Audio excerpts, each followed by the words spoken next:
Hey,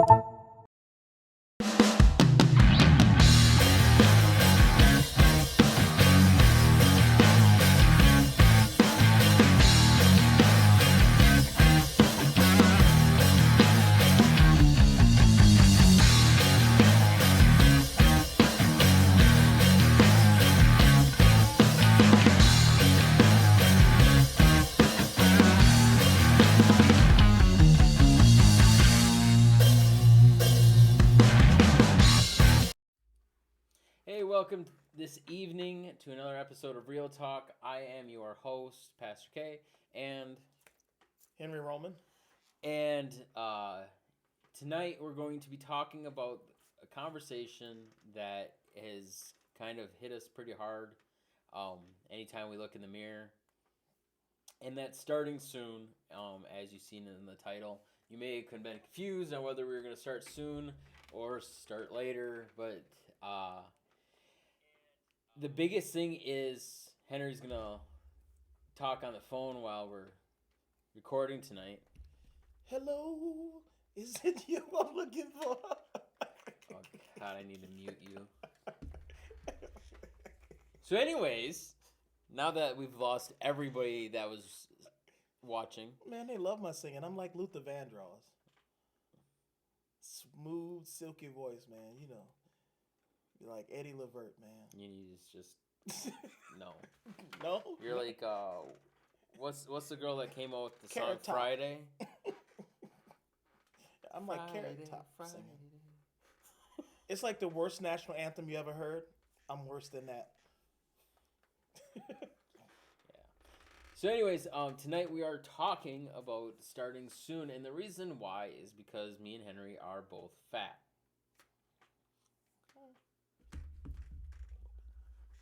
No, well, I'm not saying we're not, but you know, I was talking to my wife the other day, and we were talking about, going to the gym isn't really hard. It's just getting there. That's the Once main we're thing. at the gym, it's cakewalk. I could be there for hours and not have any issue whatsoever. It's physically getting yourself out from where you are to your car to the gym. Yep. And that goes for anything. Dieting isn't really hard. Once the food's on your plate, it's really not hard to eat it. But it's easier to go grab something else. Oh yeah. And it really goes for anything. Is we find that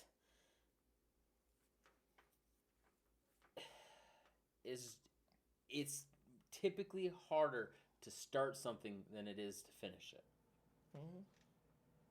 They ain't no lie. I mean, I did that today. I was like, I wanted to come home and make some sandwiches for the kids and stuff, and I was thinking like, man, but I'm be kind of pressed for time. But you know what? I just went home and did it, and you know what? It worked out. It's like doing the dishes. You see the dishes in there. You don't want to do the dishes. That's a big one. But the minute you start doing the dishes, is it really all that difficult? No. Is it really that big of a bother? Nope. Everything that we struggle with typically comes down to starting. And tonight, we're going to be in Jeremiah chapter 1.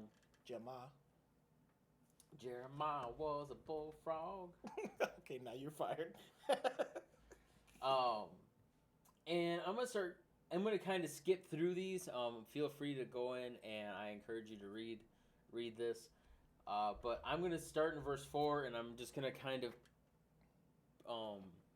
skip on down on some of the key parts that I want to emphasize tonight. And so it says, the word of the Lord came to me being Jeremiah, saying, before I formed you in the womb, I knew you. Before you were born, I set you apart. I appointed you as a prophet to the nations, and Allah's sovereign Lord, I said, I do not know how to speak, I am too young. But the Lord said to me, do not say I am too young. You must go to everyone I send you to and say whatever I command you. Do not be afraid of them, for I am with you, and will rescue you, declares the Lord. So I want to point out something really quick right there where it says, do not say I'm too young. You must go to everyone I send you.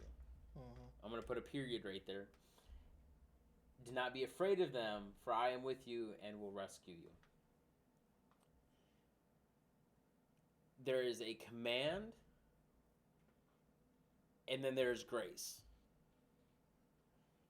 The command is you need to go. Like, there's no questions. Like, as like a father telling their son or their daughter or whatever, I don't care. You're going to school. Yeah, I know. Yeah. Like, it's going to happen. Yep. But then, after school, hey, how was school, honey? Let's go get some ice cream. Let's go and, oh, it's really great. You did good on that test or whatever. There's the other side of the coin, so to speak. And, that's kind of what I see when I read that. That's what I see there. And then it says the Lord touched out his hand and he touched Jeremiah's mouth. And he said to Jeremiah, I have put my words in your mouth. See, today I appoint you over the nations and kingdoms to uproot and tear down, to destroy and overthrow, to build and to plant. Now, I want to apply that to real life. How many of us have ever watched YouTube? What's that? Yeah, that thing, I think there's like pictures or something on it. Some kid said something about this internet stuff. Maybe it's on there. Yeah, maybe. You might be watching this on YouTube right now. But how many of us have ever watched tutorials on how to learn how to do something? All the time. All the time. That's actually, if you look through my search history on YouTube, that's all. A bunch of how-to. How to this, how to that. Yep. How, and especially now with me going to school, I'm learning about things that have to do with what I'm going to school for. And I follow all these people, even on Instagram. I follow all of these people that are already in the trade, and they post all kinds of things. And one guy that I follow, he says, don't fall into the dark hole of tutorials. Because tutorials will get you nowhere if you don't do it. If you don't push forward and actually, like for instance with coding and everything else, if you don't sit there and actually code, guess what? You ain't gonna learn anything. Watch all the tutorials. You might have some head knowledge, but sitting down and if somebody's told me, okay, you know all this stuff, sit down and do it. You're gonna look at them like, I don't know how to do it. I just know what to do. It's like watching a bunch of tutorials about, say, it's like something like welding. That is not only something you need to know, but it's also a skill, to be able to have the fine motor skills to do it. How many times have you ever watched a tutorial on how to work out? And guess what? It doesn't get you any skinnier. No. If that's the case, I'd be real fit. all the workout tutorials I've watched. And I've always gotten frustrated because I know how to lose weight. I know how to work out. I know how to build muscle. I know how to get lean and everything that you need to know. I know how to do it. But here I am. Because I haven't started. Well, I've started now. Yeah. But if I would have started 2 years ago... Yeah. The next video will be continuing. The conversation would be completely different. Yep. Because even if you think about it, even getting started, say we use working out, even if your diet doesn't change, even if nothing else changes but the fact that you actually go and do it, you wind up gaining endurance. You do get stronger. You may not notice all those things like on the surface, but you're going to be able to pick up more heavier stuff. You're going to be healthier. For longer. You're going to be healthier. And all that may, and two, what a lot of people don't realize is you get certain endorphins from completing a task. Like, say if a person that plays basketball, you hit a jump shot, you get this rush of, oh, did that. So you get this rush of endorphins that actually propel you to go then to do it again and again. That's why if you do something over a period of time, it becomes a habit because now you're starting to get, I don't want to say it that way, but kind of addicted to that good feeling of having an accomplishment and making a goal. So it's like without starting, you never get that. And so you just kind of, it's easy to then just bypass it. You know what? I know I should be eating salmon, but Popeyes was right in the middle of my path. So I just couldn't do it. Now, the going home and going to cook some salmon would have been the more appropriate thing to do. But Popeyes became a convenience. And the more I make it a convenience, it becomes more a habit. To it's even second nature till now I never pass a Popeyes. Yeah. So now it says, the word of the Lord came to me and says, what do you see, Jeremiah? I see a branch of an almond tree. And I ate it. Because you were hungry because you passed. I passed the Popeyes. You passed the Popeyes. And the Lord said to me, you have seen correctly, for I am watching to see that my word is fulfilled. The word of the Lord came to me again and said, what do you see? And he gives him another explanation of what he sees. And it's God not just being like, I want to know. It's also for Jeremiah. It's that confirmation that we all seek. Every single one of us want to seek that we're going in the right direction. Mm-hmm. Because this isn't the first time we've ever talked about starting a race or whatever, but it just keeps on circling through that. Mm-hmm. These are the things that we struggle with, and when I say we, I mean me. And but after he says to God what he sees, and the Lord tells him, hey, this is what this means. He then tells in verse 17, he says, get yourself ready, stand up, and say to them whatever I command you. Do not be terrified by them, or I will terrify you before them. Oh, wow. Today I have made you a fortified city, an iron pillar, and a bronze wall to stand against the whole land, against the kings of Judah, its officials, its priests, and the people of the land. They will fight against you, but will not be overcome. But not overcome you. For I am with you and will rescue you, declares the Lord. Not only through all of that, I mean, at the very beginning, we talked about the whole starting aspect of it, but God himself says to Jeremiah, get yourself ready, exclamation point, according to the NIV. Like, an exclamation of start. Mm-hmm. Not later, not tomorrow, now.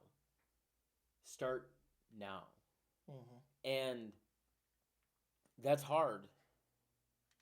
Because that going to the gym, that was me.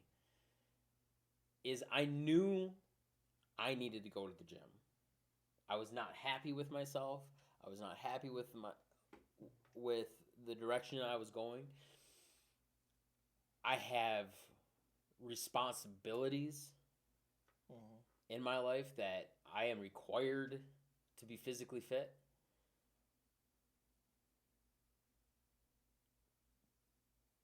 And it didn't matter how much I sat there and tried to talk myself into these things. Mm-hmm. I still... So you're saying a pep talk isn't starting? No. Because I sat there. I would, like, at work, I would be so motivated. All day at work, I'd be in my head, like, man, you just need to go to the gym. You go to the gym, go to the gym, go to the gym, go to the gym, go to the gym. Tomorrow we're going to do this. Tomorrow... Mm-hmm. And tomorrow never came. Yep. Again, now it has. But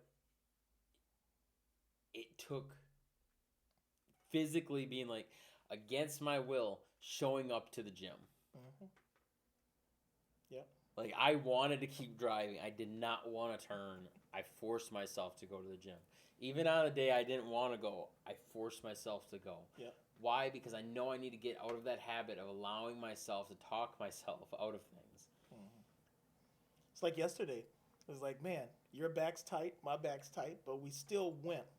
Mm-hmm. And it's like in part, it's like he was saying, prepare yourself.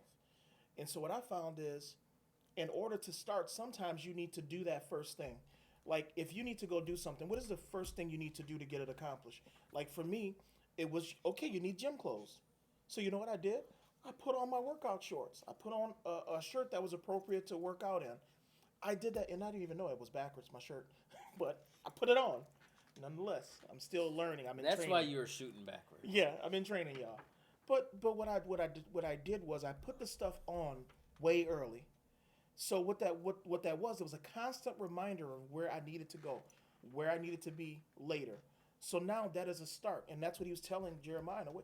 Prepare yourself because you need to do it now, like right now. Because if you don't do it now, then it's easier later on to say, well, you know what, maybe oh, I'm running a little late, so I'm just not gonna go. Or yeah, God did say do that, but maybe He was meaning tomorrow. But the whole point is get started today. Get it done today because it's like some of us we think tomorrow's gonna come, and for some tomorrow doesn't come. You have today, so you need to get started, get prepared, and that way, when the moment does happen, you can dive in, head first into whatever goal, whatever thing that God called you to do. Yeah, and the other part is he says, stand up and he says, and say to them, whatever I command you. Do not be terrified by them, or I will terrify you before them. Wow. And then he goes on to tell them, like, listen, I've made you a fortified city, an iron pillar, Mm-hmm. and a bronze wall to stand against the whole land. Wow. Mm-hmm. It's an encouragement and a warning at the same time, huh? Yeah, because a lot of times, and I know we're using fitness and everything as an example, but it's not just fitness. It's ministry. It's your spiritual life. Mm-hmm. It's making decisions that hurt. Um, it's giving up stuff. Because guess what? Just because you need to quit something doesn't mean you don't have to start. I I know though that it seems kind of foolish to say, but you have to start quitting. Yeah. Yep. You have to. There has to be a time where you start. You might not succeed at first. Mm-hmm. You know how many people have tried 50 times to quit smoking, but you have to start because you never know. 51 might be it. You know what a drunk is? A bad quitter. Yeah. They don't know when to stop. So and that's true. There's some things that you need to put out because you'll never meet the goal without quitting some of those things. Like if you know some things are toxic to getting to your goal, then you need to, in essence, quit. And some of us don't want to go and get into ministry because we're afraid. Mm, We're afraid that mhm, we're not going to succeed. We're not going to be all that we can be. And maybe we're afraid to talk in front of people. We're yeah. afraid to talk to a camera Mhm, when nobody else is in the room because we think it's silly. mhm. The biggest fear is the fear of feeling like you're gonna fail. Hmm. So if I never started, I can't possibly fail. And but to get past that, you just have to start. Mhm, I remember when we first started. When I first started my very first one of these, I sat in a little room. I did all the stuff to prepare for it, and I was like shaking. And it was just me. It mhm, was me and a camera. mhm, And I just and I can look back and I can remember like the feelings that I had of just staring at a camera and talking. And I could see there was a window in the door, and I could see out into the room. mhm. And I kept on looking at that window because I I don't know if I was like afraid or what of somebody walking in and seeing me and looking ridiculous, or or whatever it may have been to where we're at now. Mhm. If I wouldn't have done that, I wouldn't be here. It wouldn't be a now. Yeah, exactly. Yeah. So those jitters ain't always a bad thing. Sometimes it's the anticipation of what's to come. Uh, Nonetheless, whether it's the fear of failure or the jitterness of anticipation, you have to get through that moment. And like you said, if you would have never got through that moment, today wouldn't exist. Well, and I've always been upset because I think that this phrase has been a failure in itself to generations. Is I remember hearing this all the time growing up.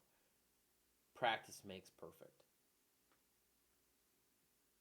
And that's an utter lie. Mm-hmm. Practice does not make perfect. Yep. Practice makes improvement. Mm-hmm. And you learn from the failure. So you should never be afraid of failure. And I know I say that as I'm sure I'm afraid of some failures. But you should never be afraid of the failure. To try something new is an amazing thing, and take it from me. I've tried a lot of things, and I failed at a lot of things. I don't regret much. In a sense of allow yourselves to learn from new failures. Mm-hmm. If you're not in a place of failing, you're not learning. Yep. And if you're at home, say that with me. Mm-hmm. If you're not in a place of failure, you are not learning.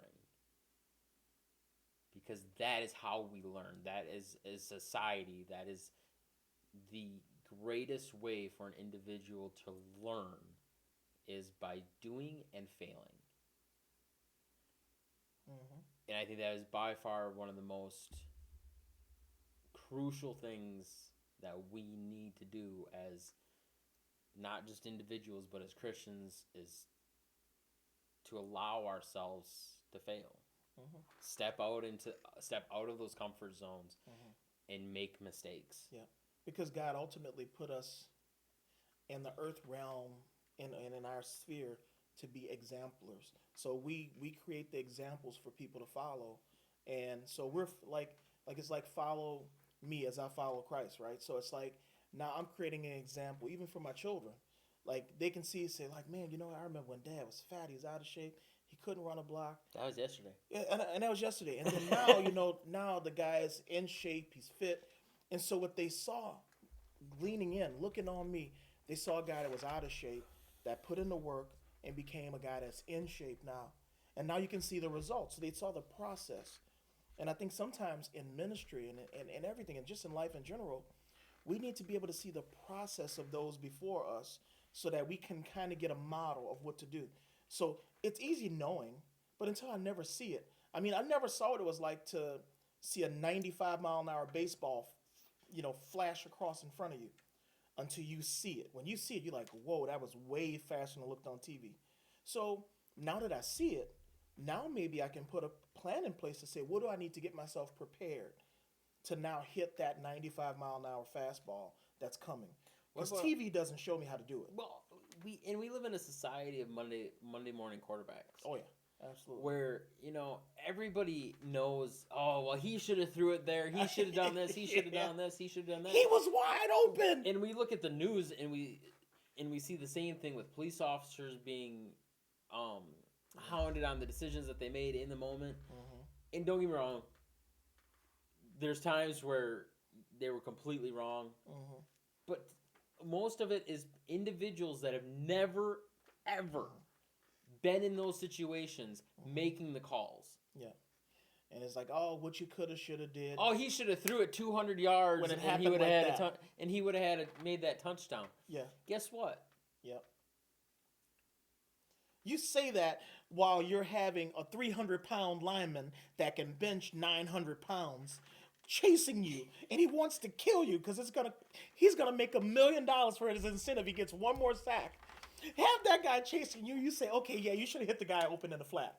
Go ahead. I want to see you do that. Exactly. But a lot of us do this. We see it on. I'm gonna hurt some feelings. We see it on Sunday mornings. Yep. How many people are like, "Oh, well, he should have done that Mm-hmm. in his marriage. Oh yeah. He should have done that with his kids." Mm-hmm. Yep. And it's like, yeah, you had kids. You didn't have my kids. Mm-hmm. And even you get a lot of that from people that don't have kids. Yeah. They're the biggest ones to tell you what to do. But we say all this to say, even in the failures, admit the failures. Mm-hmm. It's okay. You know, we had this one gentleman. I'm kind of wrap it up right with this. Is we had this one gentleman I used to work at when I was managing at Walmart, and he took a Telzon, the little scanners, and he threw it into the trash compactor or the cardboard compactor. I'm sorry. And he didn't do it on purpose. Took it, threw it in with some other cardboard, and then he left. And then the next thing you know, he's like looking around for it because we see it on camera. It ain't a cheap item. Yeah, I think the one that he did was like almost like $10,000. It was something stupid. And so, anyways, he's looking around for it, and he realizes what he did, and then he like scoots off. Doesn't come forward, and we're like, it happens. Mm-hmm. Stuff happens. Walmart, that's covered by insurance. That's what it's for. As long as you ain't stealing it, and legitimately it breaks, you drop it, you lose it. It wasn't on purpose. Yeah. And so we and Nona did it, addressed it in a meeting, like kind of made it sound like, hey, if anybody has seen this one, the last login was this number. You give the roadmap. We know who it is. And it still never showed up. So finally I had to pull him into the office, and we had to let him go because he didn't just admit the fault. And it's like, you know, we understand mistakes happen, and everybody understands mistakes happen. And it's okay to admit it. Because as long as you are learning from that failure and not just what's the word? Grotesque. Well, as long as you're learning. As long as you're not on purpose ignoring the fact that a failure happened and completely just I'm throwing your hands up in the air and being like, well, it wasn't me. I'm perfect. Or I don't care. Or I don't care. Just don't care. Whatever. Not mine. It is all about stepping out and starting. Yeah. And that's what we want to leave you with tonight is in whatever you're in, wherever roadblock that you're having, just start. Start somewhere. Even if you're just going to get dressed. If you're going to get dressed for it, then something happens, I by all means, God will give us mercy on top of mercy. If you're supposed to be a Sunday school teacher and you're not ready to teach Sunday school, attend Sunday school. Yeah, show up. If you're out of shape and you need to get to the gym, but you can't get yourself to get into the gym yet, drive to the parking lot.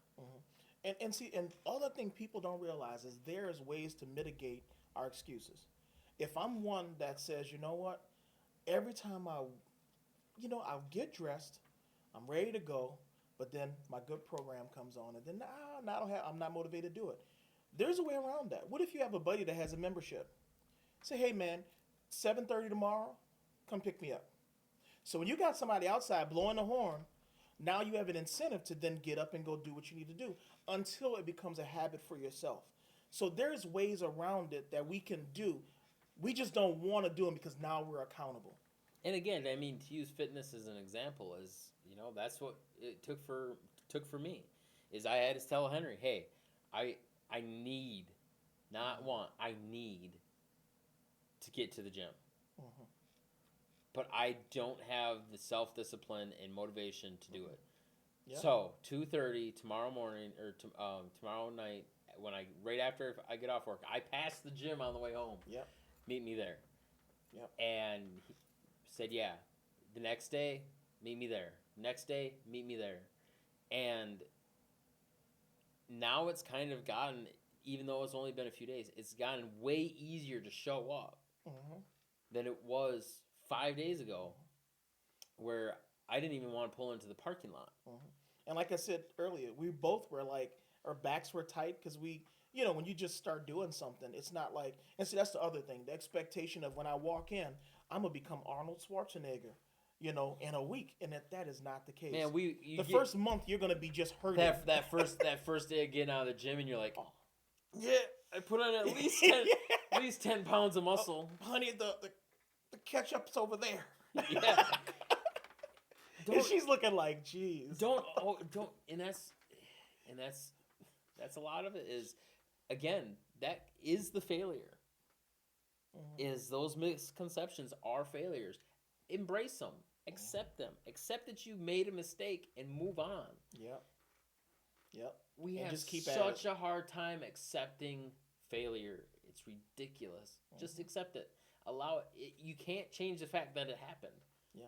And you know what? I'm gonna step on somebody's toes. You All know right. what that's the And have a great night now. I know, yeah. You know what that's the epitome of? Pride and arrogance. Because somehow we think that our failure is going to be less than some other person's best, or even we want to be like something else, and that's just really just underlinement of pride. We need to let that stuff go and realize that the starting of something is the starting of something. You know, whoever you would think of as the epitome of a guy in ministry or a lady in ministry or a football player, basketball player, or even a good orator, you know, those people, even that they're good today, they started somewhere and they weren't as good as they are now. They failed a lot. The differences between them and where you are is they continued. They had some motivation to continue along the path to now get to be the guy that can speak in front of crowds of 30,000 without being afraid. Because why? They spoke in front to people at a banquet hall and were terrified and shaking the whole time, but they got through it. They did it. And then now I can speak in front of 10. Now I can speak in front of 20. Now when 10,000, 20,000, 40,000 comes, it's second nature. Because I've done it. I've been there and done that. Now something else might scare me, you know, but this doesn't. Spiders. Yes. Yeah, and that's the thing. Somebody will be great at something. It'll be some simple thing like a spider. Like me, it'll freak me out. But you give me another guy that's in front of me that's 300 pounds, oh yeah, we can wrestle all day long. Put a spider on my back, man. Well, maybe not all day long. I haven't seen you at the gym. Yeah, yeah. Until I pass out. But you know, and the simplest other thing, you know, I'm gone. But that's the thing. Don't let the pride within or the misconceived expectations cause you not to start. Because at the end of the day, you're never going to get anywhere if you don't start putting one leg into the pants. You have to start there. And we highly encourage you to wear pants wherever you go. So, with that being said, we love you guys. We care about you guys. And we will see you guys again next week. How do they know we're wearing pants? They can't see it. God bless.